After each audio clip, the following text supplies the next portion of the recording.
Hello everyone, this is Johannes. And this is Cinema. And you are watching Board Gaming Ramblings. Yay! And today we are doing another review Bohnanza. Review Bohnanza. That's where we take games that we haven't had a chance to talk about yet. And we talk about them. And I forgot to turn off the sound again. Yeah, you got a double hello there. I'm sorry for that. No, I thought about it like being nice to them. I thought about it like 2 minutes ago. Like Yeah. I need to turn off the sound, and I didn't do it. But now we're here, and we do have sound, and Yeah. we're ready. So we are doing some video reviews today about games that we haven't had a chance to do yet.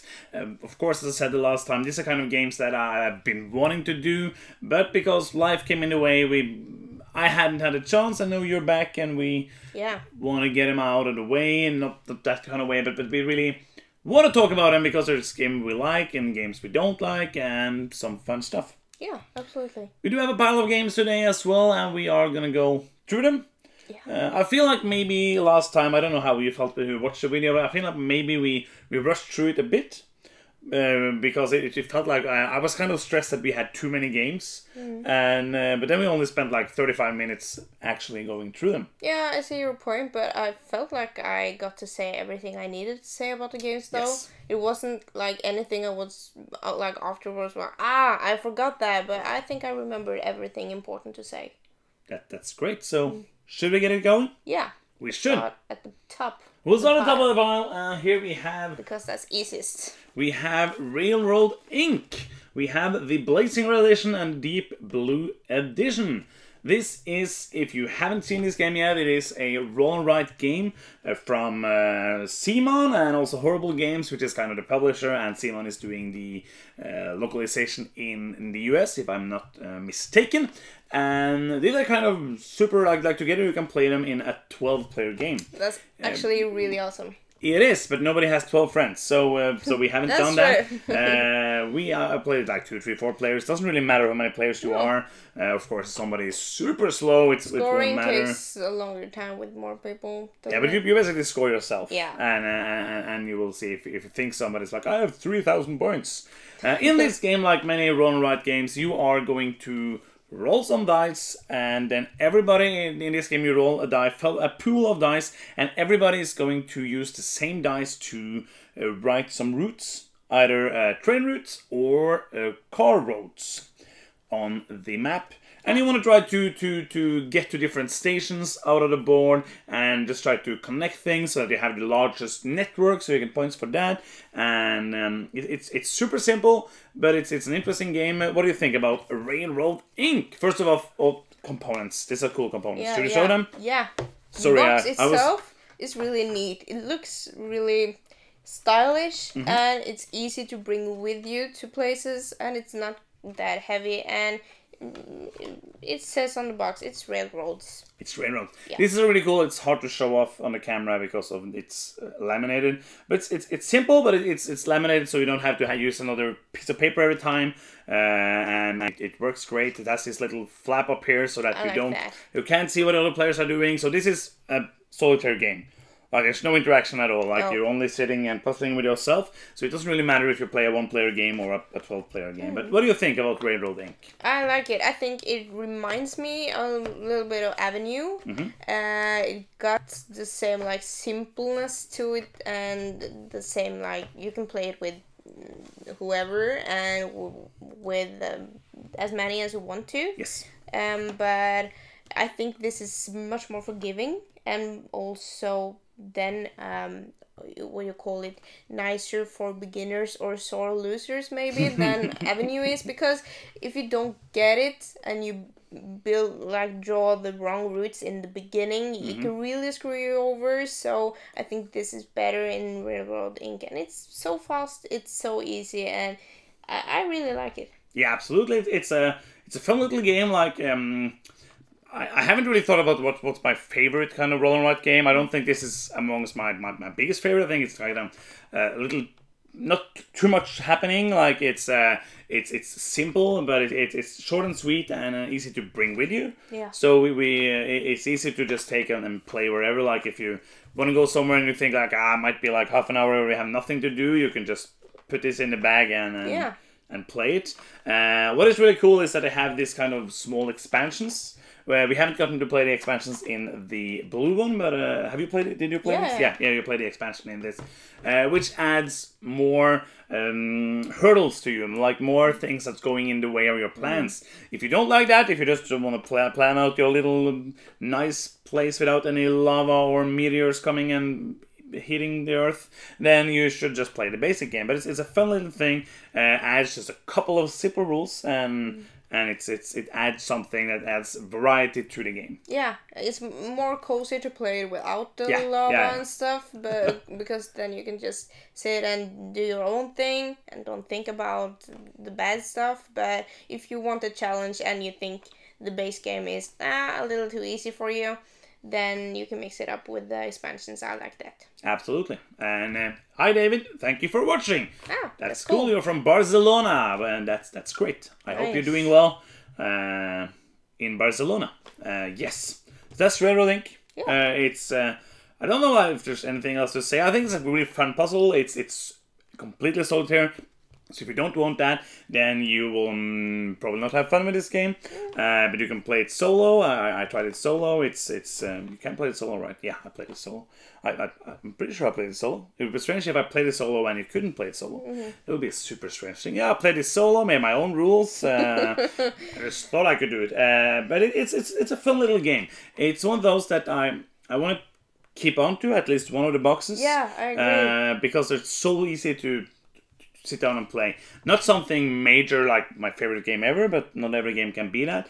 If you want a smaller game and you are looking like at the roll and write games, I think like there's roll and write games I like more, but I like the theme of this and it's chill and it's easy and I think that's really nice. It's a casual game. Yeah, really casual. Absolutely. So that's Railroad Inc. Anything you want to add? No, that's nice. And it's good because you have the blue version because you're always blue and I have red. So we play it solitary, like solo, beside each other, right? Yeah. That's absolutely the truth.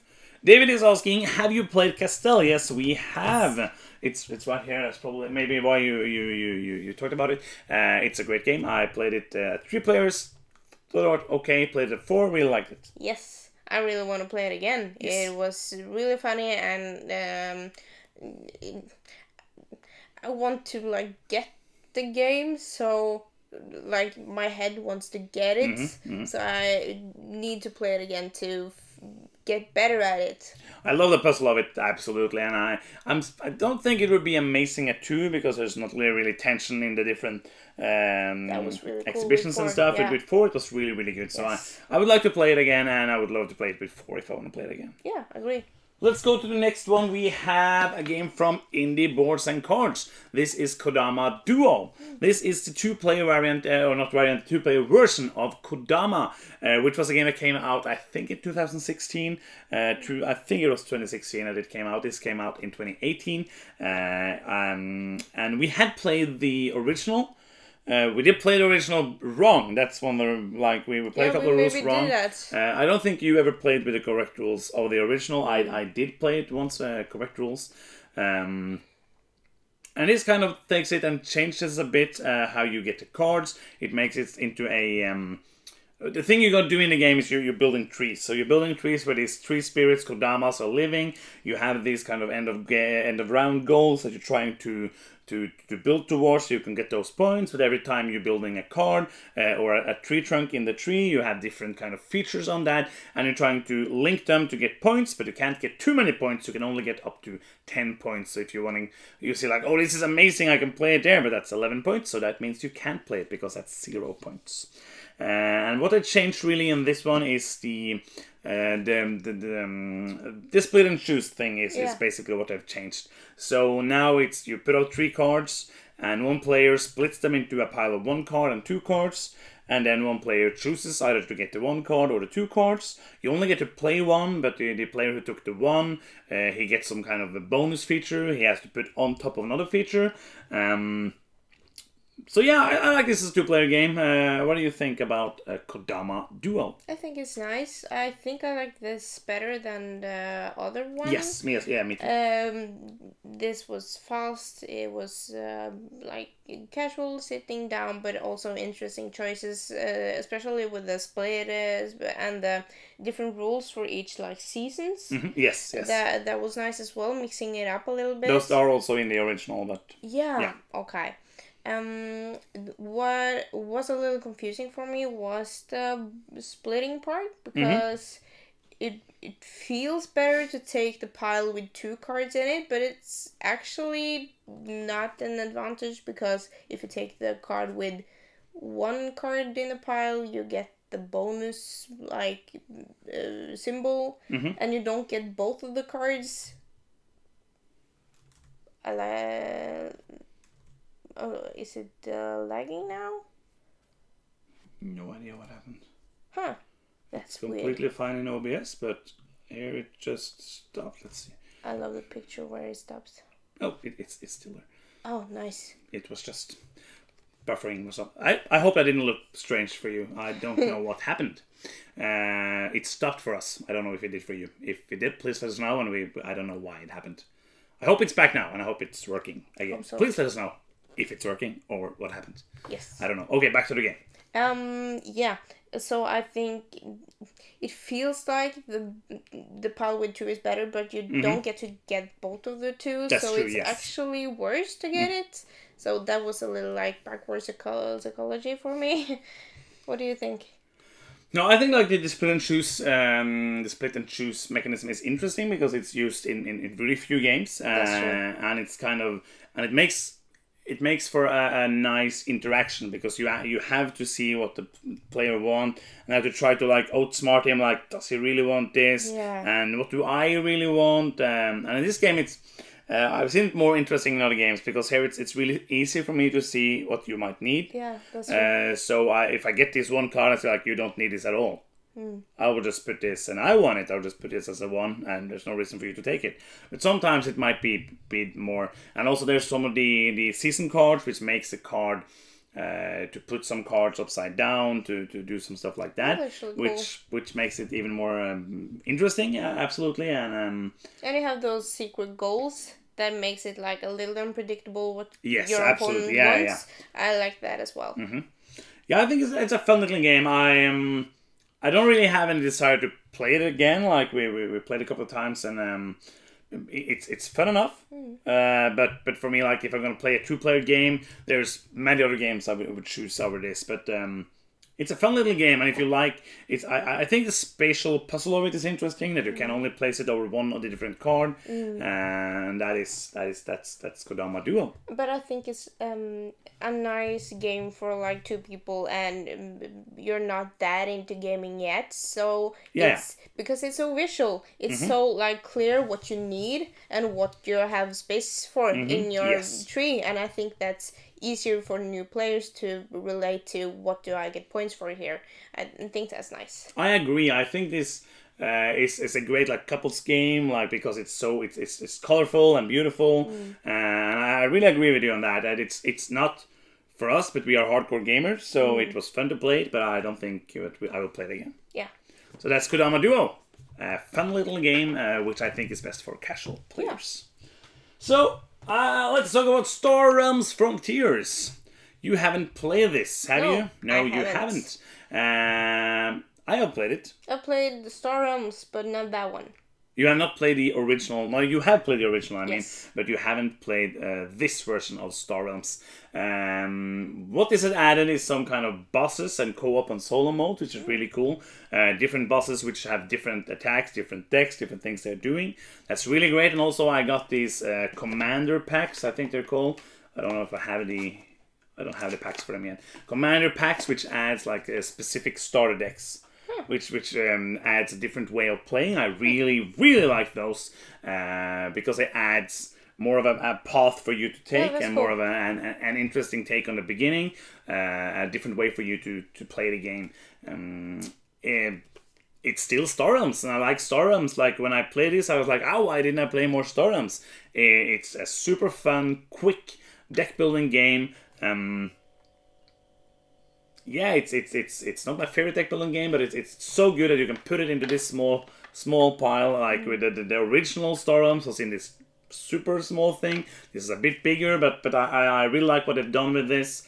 How do you compare it with the original? Would you prefer this one or the original? Like, the thing that's added is the bosses. So if you want to play co-op or solo, and this is for you. That's cool. The commander packs you can buy anyways. Like if you have so you can use them for the original as well? Yes, Yeah, cool. absolutely. It's just like a special pile of beginning cards. Yeah. So you don't use the original beginning cards, you use the one from the commander packs. Cool. So I really recommend the commander packs if you like Star Realms and haven't played with that. And also if you want to play solo or co-op, this is super great. The bosses are really interesting, play so differently, and it's still Star Realms, so it's fun. Sounds really good. I played this mostly on iOS, like on my phone. I played it so much on my phone, but it was super fun to play it again. A great little game.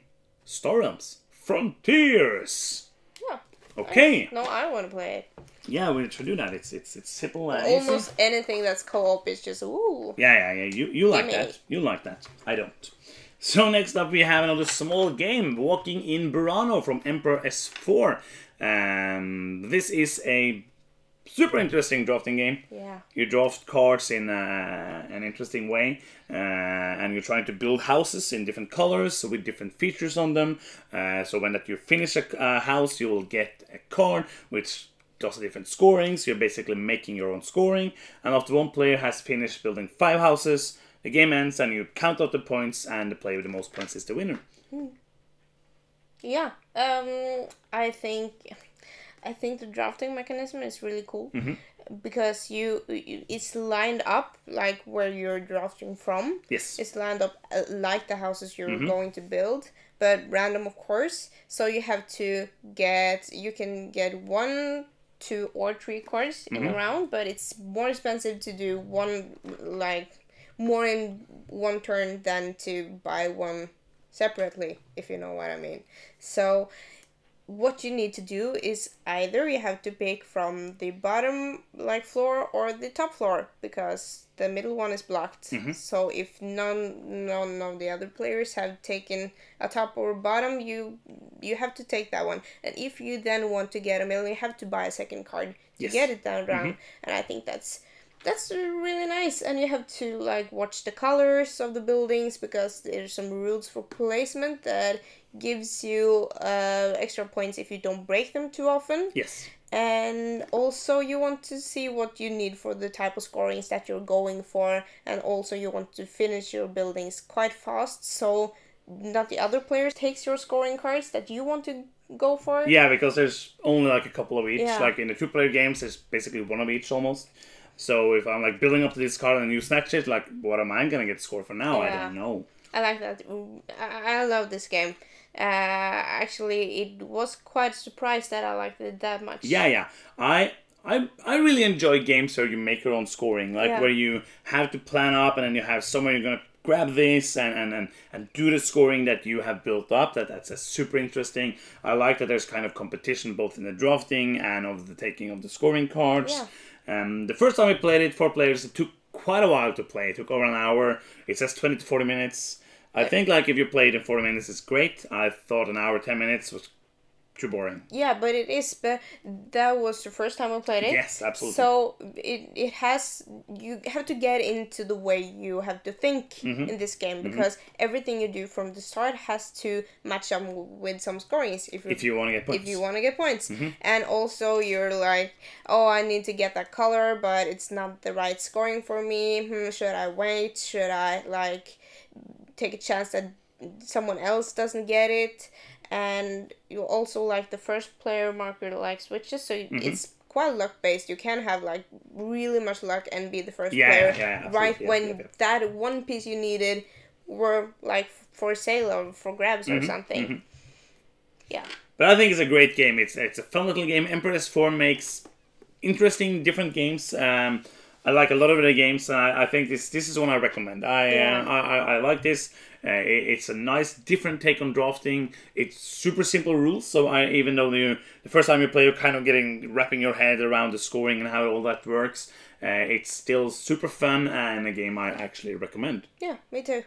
So that's Walking in Burano. Great game. It is. It's a good game, and it has cats. Yeah. Big Quite a few bonus. cats. So now we have a couple of big box games to talk about. Let's start with the biggest, heaviest game of them all. Not of them all, but in this pile. Not in size, but in weight. This is Underwater Cities from Vladimir Suchi. We already talked about this game quite a bit in our top 10 games from 2018. It's a phenomenal game. Yeah, it's super fun. Yeah, we both like this one. Yeah, we love this game. We talked about it quite a while there, so we're not going to like spend hours talking about it now. So if you want to hear more about it, go and check out that video. But it's super fun. The way that it's kind of a worker placement game where you play cards of different colors, and then if the color matches the worker placement spot that you chose, then you get to use the action of the space and also the action of the card. And it's kind of a dilemma all the time, like I really need that action, but I don't have a card of that color, and you really want to wait till you have that colored card because you don't want to throw away a card, but sometimes you have to because I have to do that action. And you're building up your own little underwater cities with different buildings and trying to connect them to get points and get them to produce stuff for you. There's like 3 or 4 production phases in the game. So that's what the game is about. You like it? You want to say why? Yes, I really enjoyed this game. I think the worker placement part is the most interesting about it. I think that it's really nice what you say, right? What you say with that. I really need that action, but I don't have the card. It's also opposite, because you can get really great cards, but it's nothing in that color that matches like. It's nothing in that color space that you really want to do, so you have to like compromise, and also you want to get to the spaces because they're being blocked by the other players. You have to go like, okay, so there's like 3 spaces that I can build a building on that I need. So is that one building space so important for me that I have to rush to that one, or should I do something else first and then go for the building spaces because there are 3 of them? Also, you have to like see what your opponent's gonna do and then trying to prioritize what order you want to do your actions in. I think it's really cool.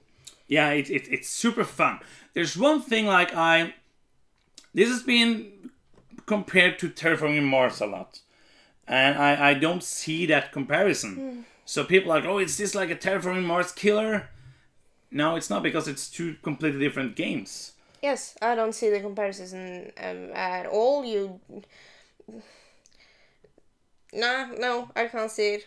I'm sorry. Like, especially when I play, I don't play like in Terraforming Mars, like playing cards. Not cars, but cards. But when I play this game, is maybe I have an engine of like 3-4 cards. So it is an engine building game, trying to do the production and all of that. But it feels so different. So I just want to get it out there. If some of you guys haven't played this, like, oh, I don't like Terraforming Mars, or I think this is going to be like Terraforming Mars, I don't feel that at all. This is a great heavy game. Like, the only downside for me is that it's quite long, and I think I would never play it with 4. I think 3 players is okay, and I think maybe I like it best with 2 for the time. And it's a little AP prone, I think. It's because absolutely. you get really thinky about those decisions, and I can sit like for hours, I feel like sometimes. You can, yeah. And that, and with other people sitting there just waiting for you to take the decision, because everything they want to do after your turn depends on what you do. That could be frustrating to wait for. So if you want to play like with 16 AP prone players, you can play this because it's only 1 or 4 players. But other than that, it's a really great game. I think the only thing that reminds me a little bit about Terraforming Mars is those starting like goals to get to. So you have to you maybe want to go for certain things in the beginning to get those bonus points for buildings or special things in the beginning. I think that's the only thing that kind of reminds me of it. And it's an engine building game, yeah, so you kind of have like some of the same core mechanisms, but done in a completely different way. There are many engine building games. Then absolutely, you should compare all of them. Yeah. I like this. It's super fun. It's a great game. The components are really nice. The little we call it the domes or something. Yeah. Those are I like it. I know people think this looks super ugly. No, but I like it. But if you hate thin player boards, you're gonna hate this. I don't care, but if you do, you're gonna hate this. But it's a superb game. If you like heavy games, if you like playing heavy Euro games, you should play this game. Yeah. It's super fun. That's Underwater Cities. Yes. Anything you want to add? Oh, I think it's nice. Thumbs love up. this. Love this game. It's through the Love. It is through the roof, actually. Through the roof. Yeah. It's amazing. So David is saying my such a favorite game is Shipyard.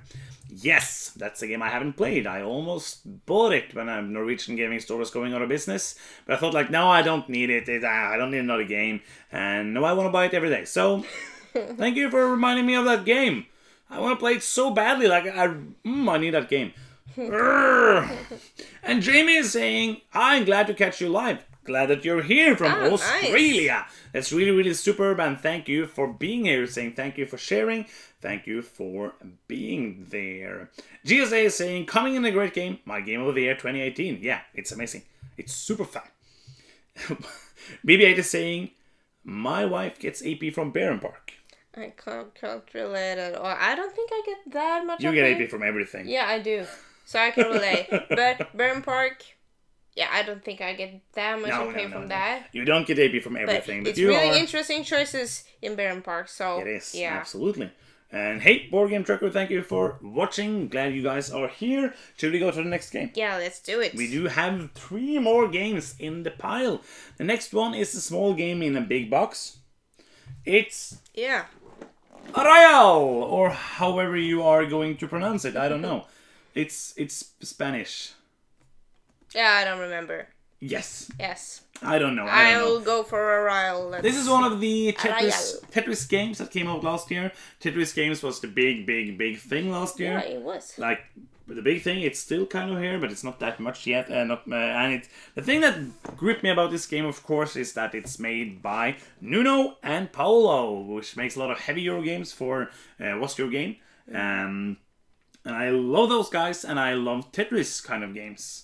And Tetris, but that's another story. But I really wanted this game. We picked it up. I played it quite a few times, and it's a fun game. I like the it's Portuguese. I'm sorry. I'm so sorry. Yeah, that's true. It's Portuguese because they're from Portugal. That's true. Like I'm sorry. Yeah. Like that sounds so like, I don't know geography at all. Yeah, I don't. So I'm sorry. If I would be thinking, I would have said that. So, like, we're from Sweden, so it's no problem. Norway is just like the capital of Sweden. Someone think that in the US. I don't think that because I live in Norway. But this game, a fun little theme for a Tetris style game. And it had this really nice mechanism of this revolting thing. Yeah. Sorry. It's like a spinner, but with a board in it. So you spin it around. You have the Tetris pieces, and they will, like Tetrimino that they call, and you will spin them around using actions for that, and then you will pick a piece, and you will get it done. Yeah. So, John is saying definitely not Spanish. Yeah. I know now. I'm sorry. I feel like if this living and learning. If this wasn't live, I would do it again. But I can't. That's the fun about live. Fun times. So what you want to do in this game is you want to make lines, of course, and you also want to make big chunks of the same colored pieces. Have you only played this 2-player? Yeah. So what do you think? Let's start with you. I'm terrible at Tetris. Let's get out of the way. It helps when I'm not stressed. Now I actually get to think about how I want to place my pieces.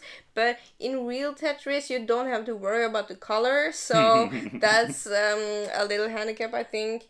I think the most interesting thing about the game is the spinning, rotating board, because I want to rotate it so that it's in the right position, so I can use it, but I also have to see what you can use. Yes. And also you kind of decide which of the pieces that are not on the rotating platform yet that you want to get up there. So you want to get the ones that you need, but you also want to block the other player from getting that. So I think that's interesting.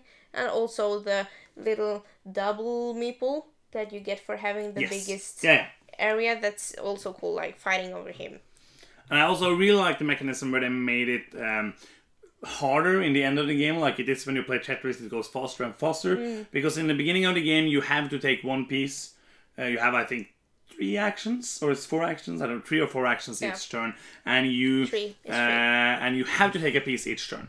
But in the last part of the game, you have to take 2 pieces. That means that you need to take 2 of the pieces that are on the board, and you only can move it once. So you'll be like, okay, it will be harder and harder to make perfect lines. And I like that simulating of Tetris, which on the video games. Yeah, and if you like build up to a certain level on your board, you don't get bonus for the lines you're cleared. Isn't that right? Because you get those white guys for the lines you've cleared. And they go up on that, what do you call it, the line? So if you build up to that and touch the line, you don't get the bonus guys for all the lines that you cleared.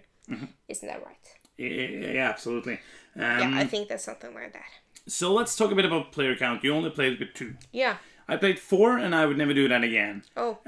Because I think this is a great game at 2. It goes quickly, and you're interacting directly with each other because you're like seeing what kind of pieces do I need, and seeing what kind of pieces do you need. When you play a 4-player game, you're only still interacting with a player to your next player, the player to the left, because you can only see anything with him. So that means that when you're playing, there's nothing to do for the other players, just waiting. And it takes quite a while to play. Like you can't just do like boom, boom, boom. So with 2 players, I think it's a great play length. But with 4, it's just so much downtime and just a lot of waiting, which isn't fun. But is it like more predictable with 2 players than it is with 4? I would imagine that. Yeah, because you can't do anything yeah. when it's not your turn on the with more players, because you can only wait until it's the next player's turn and know, oh, that's it, I'm going to take that and see what you need, okay, and then I'm out again. Yeah, because I think it's interesting with 2 people that I can like see what's coming up, I can see what I'm planning, I can see what you're planning, but when you're playing with 4, I will imagine that the tiles like disappear more quickly, so you can't like plan that much ahead. Or Yeah, absolutely. So I like this a lot of 2-player game, but I wouldn't want to play it with more than 2 players. There are Tetris games which are quicker, and I think I like more, but I also like this, especially for it's a bit more than the other Tetris games are, and I really love that revolving I love the look of this game. It looks really interesting on the table. If I would see someone playing this game, I would go over to them, just, what is this? It looks really fun. Yeah, it's so colorful and fun artwork. If you like Tetris games like me and you can't get enough of them, I recommend this game. Yeah. It's fun. It's especially with 2. Don't play it with more, I think. If you don't mind the downtime, it wouldn't be a problem. But for me, 2-player is the way to go with this one. Yeah. So that's it. That's a royal. Yeah. Should I take that or? I think that's okay. Yeah. We have 2 more games to go. We now have Coimbra. This is a superb game. This is a great game, dice drafting game where you want to draft dice, and after you draft the dice, you want to go ahead and buy cards, and the cards give you bonuses, like you will go up on different tracks, which give you income, which gives you the possibility to move around the board, which gives you the possibility to get the defense and to get points, and you will try to move around the board to get different bonuses, and you will try to score different missions. So this is a big and it's a point salad game, trying to maximize the way you get points. But what this does really interesting, I think, the main thing of this game, which is superb and super interesting, is the way that the dice both have colors and the different pips. Of course, it's a 6-sided die, and you will use those in different parts of the. You will use that in different parts of the round. So the dice will talk about the order. Which you can do things, and also the price for the different things. So if you use a 6, you will be first, but you'll also have to pay 6, either shields or guards or coins. And it's And then the color will decide what kind of income you will get. So if you have an orange one, you will get coins, I think. If you have the purple, you will get movement. And if you have a green one, you will get just straight victory points. I don't remember the colors, but I'm pretty sure it's something like that. Yeah, I think that's right. I think it's actually right. Yes. And yeah, I love this. Yeah, this was on my top 10 from 2018. It was? Yeah. Ah. I really like this one. Was it on mine? I don't think so. I don't remember. I'm think sorry, it- I should remember. but I really like this. I think it does so many interesting things with so little things. It isn't that much to keep track of, like really, but the different ways you're arguing with yourself to choose the dice and which order you want to like claim the actions first to get like in the right position in the queue. I think that's really interesting. Absolutely. I think for me that's the most interesting part of the game. Like climbing on the tracks is okay, but trying to get the right cards to do different missions and the combinations with the cards and trying to like get good synergies with final scorings. I've seen that in other games, but that in combination with the dice drafting, really marvelous. Absolutely. I want to play this game again. Like, this is one of the games I like to play again. It has a nice kind of... It's a great game with this. It's a cool kind of deck building, engine building. Yeah. With getting different cards, it gives you more bonuses, and some of them gives you... Like, I know at the end of the round I will get this bonus, and because I have a purple die, I will get coins so that I can work around, and then I can also get coins to get more cards, and just super fun.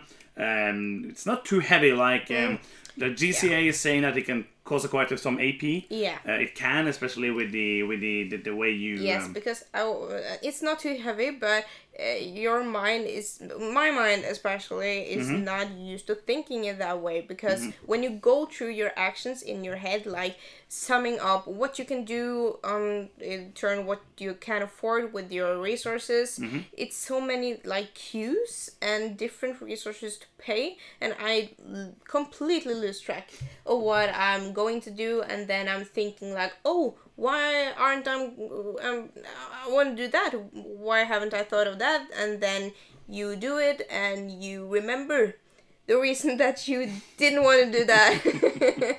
Because there's always like some things to think of that can be really overwhelming, especially the first time you play it. But when you get over that, it's not a heavy game, like that heavy. It's interesting, GCA is saying that the only gripe you have for the game is that purple seems way stronger than the rest. And it's really interesting, because I've seen, it's just usually in this kind of games that some people saying like, oh, green is so overpowered because you get a lot of points, or purple is overpowered. The other two are of course just resources. I have played this really not going on the map at all, and still I don't remember if I won, but I remember doing pretty well. So I don't think you need that. Those bonuses are great, of course, but if you especially like if you get high up on the green track and just get points, that's also super strong. So I think like it really depends on, of course, what the other players are doing. Yeah. If you are the only one walking around just getting all the bonuses and the other players are not playing that great, I think you will win. But if they're like seeing you doing this, I'm going to try to do this strategy instead and try to score points that way, I think that will be possible as well. But yeah, it is like maybe there aren't super many strategies to go for in this game. That's true. But you have to. It's going to be different each time, especially because of the dice that comes out, and the interaction is interesting here with the drafting and choosing and trying to outsmart your opponents and hoping that they don't go in and snipe your place where you really wanted that card. And that is maybe the most interesting part of Coimbra. Yeah, I don't know if I can say like this has really big replayability, but the like final scorings that you can like fund or different missions, but those are like switched out, and yes, I'm pretty sure of that. Yeah, I don't remember how many there are, but that gives some replay value at least. Absolutely. And David is saying that he likes Coimbra, but he prefers Newton. Yeah, I see what you mean, but I think those are really different games. Yeah, but I can see like the part of moving on the board and doing of kind of moving on the track. Like there's a lot of similarities, but you play them in a different way with the cards. But I think what makes Coimbra a like unique and interesting game are the dice. Yes. And yeah, so on that note, I want them both in my collection. I don't think they rule each other out, but Newton is a fantastic game as well. It is. It's amazing. And GCA is saying, I'm curious if they break it up with some expansion. Yeah, that would be interesting. That would be interesting, yeah. It would absolutely be interesting. Cool. Even if we mostly don't do expansions. I like when they do expansions for good games. So that is Coimbra, and we have one more game for tonight, and that is this game. Ultimate Werewolf Legacy. That was a game I just had to get my hands on because it's so strange. Like, I was like, how can they do this? I was like 100% sure that you were joking when you told me about it. I was just, that's insane. Yeah, because there's so many strange Legacy games now, so I don't get it. Slice of New York. New York Slice Legacy, yeah. Buy your own pizza. That would actually be a fun Legacy game. So the main part that is hard about this game is that it has a minimum player count of 9 players. And so we played this. I haven't played through all of it. I would have loved to do that. But we played some part of it at a con with 16 players. And that was an experience. Like, if you have played Werewolf before, you will know how it is to play this game. It's not doing huge things that are different from that, but it has that kind of legacy flair that I was the moderator, so I had all the secrets in my hand, and looks like a great 2-player game, he's saying. Yeah, I would love to play this GCA 2-player game. Like, you are the werewolf. We're done. But it's interesting the way that they've done it. Like, some things are interrupting the gameplay, which is something I love in Legacy games. It's like, oh, you did that, and now we have to open this box, and now we have to look at this. And Werewolf is kind of a game where, like, it really depends on the players. Yeah, it does. Like, if you play this with players who love playing Werewolf, or are really into role-playing or LARPing, I think it would be an amazing experience. Yes. And, of course, when you have 16 people at a con, it's going to be different kind of people. There were some people who really got into it, which made it a lot more fun. That people actually decided to... Yeah, but it's so stupid because the people that are getting really into it and like living in the universe and trying to get some like make their own character, they get killed like first and then they can't talk anymore. So I think that's really stupid. People should not like accuse people that make a lot of fun. Make the game fun, yeah. Yeah. I think this is a really a group dependent game. Yeah. And you don't like this. No, I don't like it at all. But I don't like Werewolf. You don't like this kind of games at all, usually. No, this just feels like I'm not talking about the legacy aspect of the game because that's the most interesting part of this. Yeah. Just having the group go, no, don't do that, and don't. But we have to see what's. We are so curious, you know, and I think that's really interesting. But these kind of hidden role games, it's just guessing and accusing people, and you don't have anything to go on. I think the closest game I like, I adore like One Night Ultimate Werewolf because you get some clues along the way. You don't have nothing to go for, so it's just not wild accusations, because I feel like this is wild accusations. Yeah, if you are like a villager, I think like the more roles that come into the game, it's going to be more interesting because you have the stuff to do, and you will have some information, and you will going to try to convey that information without being. But yeah, I agree with you. It really depends. It really depends on the group for this one. Like, but I just have to show, like, if you haven't seen the inside of this game, I have to show you. I'm not gonna spoil anything, so I'm just gonna go. Yeah, I don't think there's actually spoilers because it's cutouts. But I have to show you like the coolest gaming component, like in any game. This diary, I cannot open it because it has spoilers in it. But this is a leather-bound gold journal, like a diary. It's so beautiful, it's so cool, and it just like makes the game more awesome. Like standing at the motor radio, like, okay, what's going on now? And so much cool stuff happening, and I would love to play through it. I don't see myself doing it, but I enjoy it. Like if you love social deduction games, and if you have a group that's kind of casual but meets often and want to play something with a story, the story seemed kind of cool, like the far we got, like it's an interesting take. It has some humor in it. I love that. And some great changes, some secrets, some stuff going on. If you want this kind of game, I think you would love it. If your group is like, oh, we love playing werewolf, get this. It's like it's you have to have many friends. Yeah, or just like being like a group of friends. Like we don't really play board games, but we meet at a bar and just play this. That would be really a superb bar game. Like maybe earlier in the evening, but it would be a great game for that. Absolutely. GCA is saying, does it solve the basic werewolf problem? People that had killed early just sit there for ages.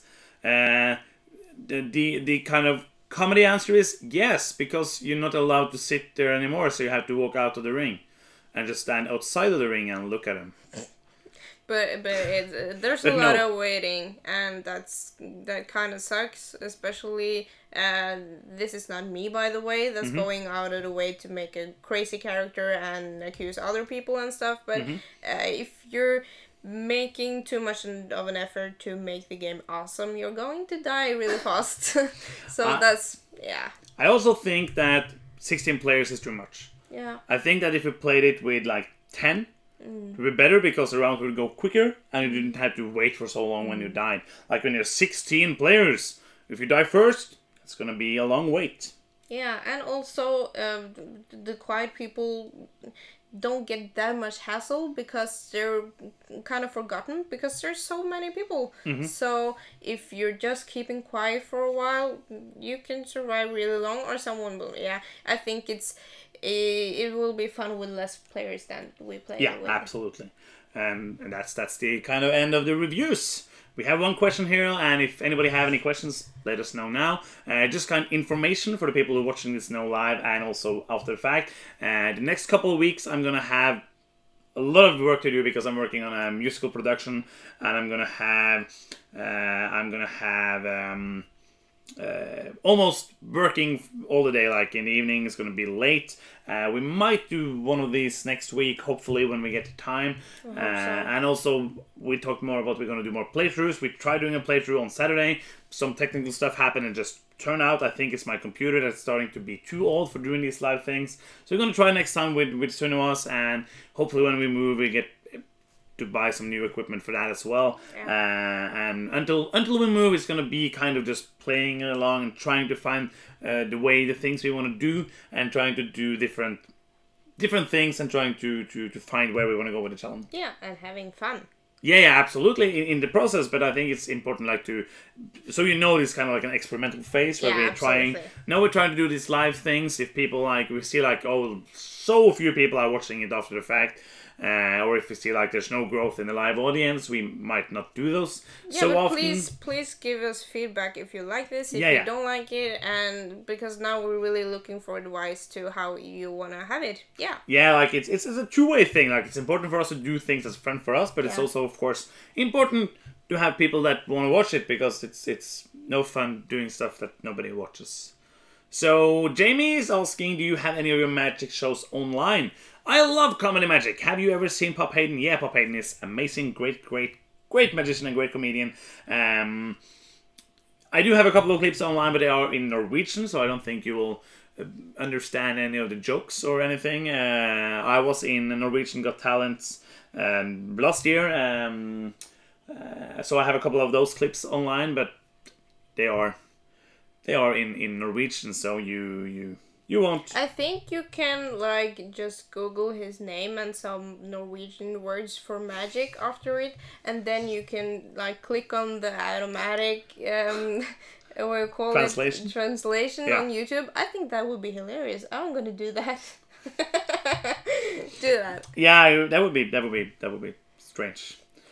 So during working hours, it's kind of being in Norway, and like most of our viewers are in the US, we have some of course in Europe and in Australia, but most of the viewers are in the US, of course, because there's more people in the US and the hobby is bigger.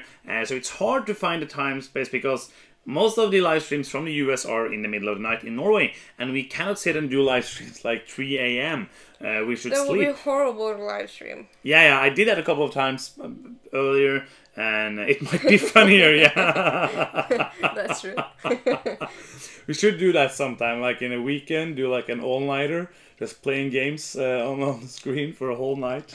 That would be horrible. But but yeah, so that's kind of, we found this space in the evening that we were going to try a bit more. This time there was quite a bit fewer people watching than the last week on the same time space. Like half the people or something was here now. I don't know if this was nobody want to watch the reviews or what it was, but we're gonna just experiment with time. The experiment. I don't think we can do a lot later because we will soon have to go to bed now. Yeah. Because it's work in the morning for you, and I also have a job tomorrow morning, and yes. Yeah. Are there some questions we missed further up? Or no, nothing questions there. everything? Christina is asking, I'll be going on location with my husband. What's a fun strategic game in a small box? Something puzzly and a bit heavy. With 2 players? That's a great question. Something puzzly and a bit heavy. Yeah, because I think both of those we talked about today, like both Kodama and These are real life games. Those all are of too them. light for you, I think. What is like a heavier small game box? Targi. Yeah. That's a good one. Yes. And also, of course, like Patchwork, but it's Yeah, that's a like, puzzly game. Like if you, yeah. I love Patchwork. It's not heavy, but it's a really fun puzzly game, which is always fun to play. And I'm horrible at it. I So also this- like Onitama because it's a little chess-ish, but it's easier, I think, and it doesn't take that much time. But that it's really dependent on your opponent how heavy the game is gonna be. And yes, David, Clash of Caledonia is an amazing game. I wouldn't call that a small box, but if you want to bring a box But like it's that, a really nice box size. and for it's also it's pretty small for such a big game. So that's a great box size if you want to play something super good. Wow, amazing game. But yeah, I don't think I can come up with anything better answer right now. I'm sorry for that. Also, I think Seven Wonders Duel is an amazing 2-player game, especially with the expansions that like it solves a little bit of the forcing your opponents to take cards problem with the base game. And I think also it has much interesting choices and is really fun. Absolutely. Thank you for watching, Jamie, even if you're at work. That's great. I'm glad you're watching the videos, and hope you'll have a good day at work. I'm really happy that you guys are enjoying our videos. I love that some of you guys come on and watch the show, like the live show's been there every time. That really means a lot, and we're really happy for that. If you like the channel, please spread the word. Please tell people about it. So we will work on just making more content and having fun with games. It looks like it's going to be a great gaming year. So I hope it's going to be fun. Yeah. Fun. So should we end this now? Yeah. I think so, because we've almost been doing this an hour. And I want to... Time flies fast when you have I want to like sit in a couch a couple of minutes before we go to bed. That sounds nice. We will do that. We are working on the Trap Words puzzle, which we got from CGE, which is an amazing, cool puzzle. And it's so hard, because now we'll puzzle all of the things in the middle, and every one of the pieces is blue. It's just same. Blue. It's almost the same. We have like 200 pieces, which are the same. So that's it. Thank you so much for watching. Please subscribe to the channel if you're seeing this and you haven't done so already. That means a lot to us. Have a great evening, and we will talk to you soon. I'm Johannes. And I'm Sunema. And you've been watching Board Gaming Ramblings. And bye-bye. Remember to stop the video now. I will. Bye-bye.